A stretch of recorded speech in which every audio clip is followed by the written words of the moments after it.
ये रुतबा है मोदी जी का दुनिया में है। मैं भारत की बात कर रहा हूँ। कई ऐसे लोग हैं जिन्होंने घर में उनकी फोटो लगा रखी है, जैसे बड़ों की लगाते हैं ना, बुजुर्गों की लगाते जी, हैं, बिल्कुल। या फिर अपने बच्चों की लगाते हैं, जी, या कोई बीवी शौहर की लगाते हैं। तो उनका एक अलग मकाम है। He is not just the prime minister of India. वो उस लेवल से बहुत पहले बहुत आगे बढ़ चुके हैं मोदी जी। उनका सिर्फ इससे चीज नहीं है कि he is the prime minister of India.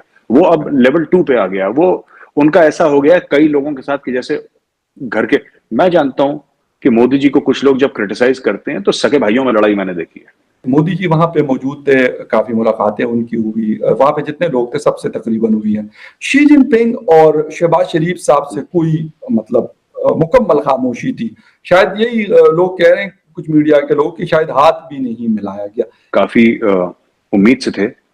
हाँ, कुछ यहाँ पे कुछ वहां पे, आपकी तरफ हमारी तरफ, कि कुछ ऐसा हो जाए breakthrough. Right. But Modi ji ने जो हमें पता लग रहा है कि उन्होंने नजरें फेरी और चले गए। भारतीय वजीर आजम को अगर कंपेयर करें तो भारतीय वजीर आजम की मुलाकात जो है वो शहबाज शरीफ साहब से भी नहीं हुई और शी जिनपिंग से भी नहीं हुई, जिसकी तवक्को की जा रही थी। और ये था कि उसके नतीजे में शायद ताल्लुकात में कोई बेहतरी आए चीन और भारत के। नमस्कार दोस्तों, स्वागत है आप लोग का INA न्यूज के एक और नए वीडियो में। दोस्तों, जैसे ही बात होती है नरेंद्र मोदी जी के बारे में, तो कई ऐसे लोग हैं जो कि नरेंद्र मोदी जी से एकदम बहुत ज़्यादा नफरत करते हैं। वैसे ही बहुत सारे लोग जो हैं वो नरेंद्र मोदी जी से प्यार भी करते हैं, और इसीलिए ये माना जाता है, और बहुत सारे जो देश हैं उनके लोगों ने माना है कि अभी पॉपुलर लीडर की अगर बात की जाए तो वो सबसे आगे उसमें स्थान जो है वो नरेंद्र मोदी जी की आती है। क्योंकि इंडिया के 138 करोड़ में से अगर बात किया जाए तो उसमें लगभग 130 करोड़ लोग तो जरूर ही नरेंद्र मोदी जी के फैन होंगे। चाहे उनके काम से या फिर हर गवर्नमेंट में कुछ ना कुछ गलतियां होंगी, उससे वो चाहे एक तरफ या मानते हों या ना मानते हों, लेकिन जो उन्होंने देश के लिए किया है, जो उनका रुतबा रहा है, जिस तरीके से उनके आने के बाद पूरी दुनिया में भारत को जाना गया है, उसकी जो बात है वो पूरी दुनिया मानती है। और इसीलिए ये कहा भी जाता है कि नरेंद्र मोदी जी जो हैं वो 138 करोड़ जो लोग हैं उनके दिलों पे राज करते हैं।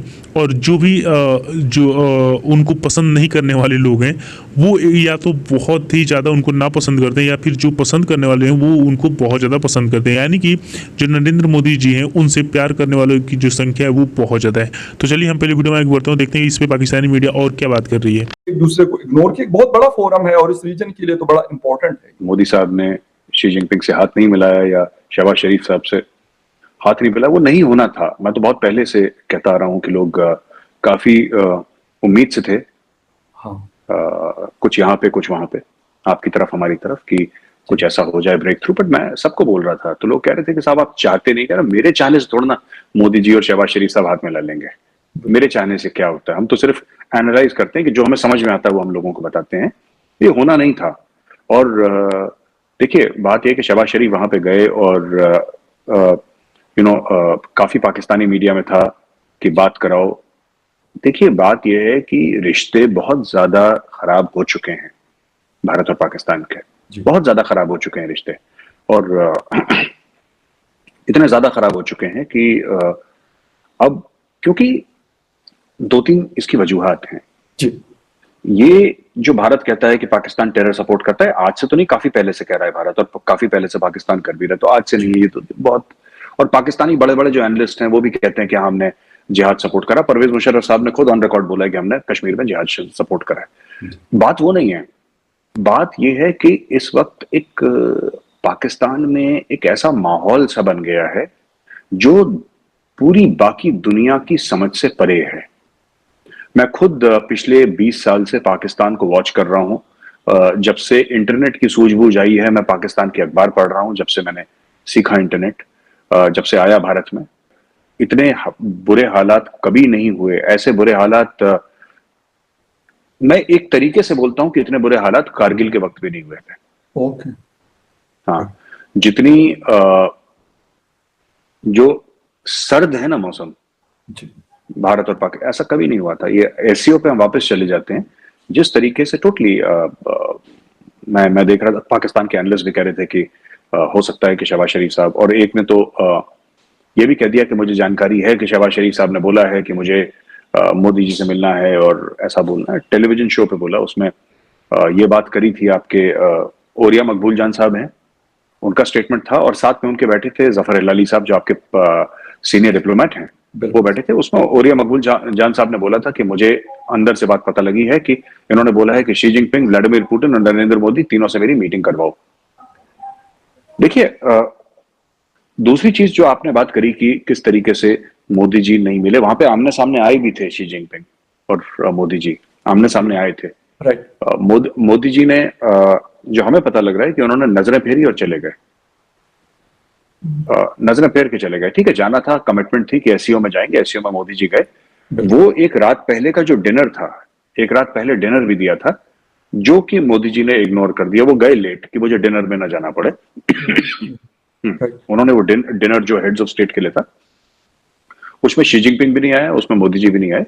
और आप अगर देखें हमारे फॉरेन ऑफिस से जो डॉक्टर जयशंकर लगातार बोल रहे हैं जी, डॉक्टर जयशंकर जो लगातार चाइना के बारे में जब लोग पूछते हैं तो जो बयान देते हैं, इतने सख्त लफ्ज मैंने नहीं सुने, क्योंकि हमारा जो फॉरेन ऑफिस है वो बड़े नाप तोल के बोलता है। बिल्कुल। तो मैं तो उनसे अक्सर ये बोलता हूँ, जब भी मिलता हूँ एमईए वालों से, मैं बोलता हूँ उनसे कि आप लोग ऐसे बोलते हैं जैसे कर्ज दे रहे होंगे किसी को ना, बड़े बड़े बड़े हिसाब से, बड़े हाथ रोक के बोलते हैं। हाँ, बिल्कुल सोच के, और उनका काम भी ऐसा है, फॉरेन ऑफिस का काम भी ऐसा है। बिल्कुल।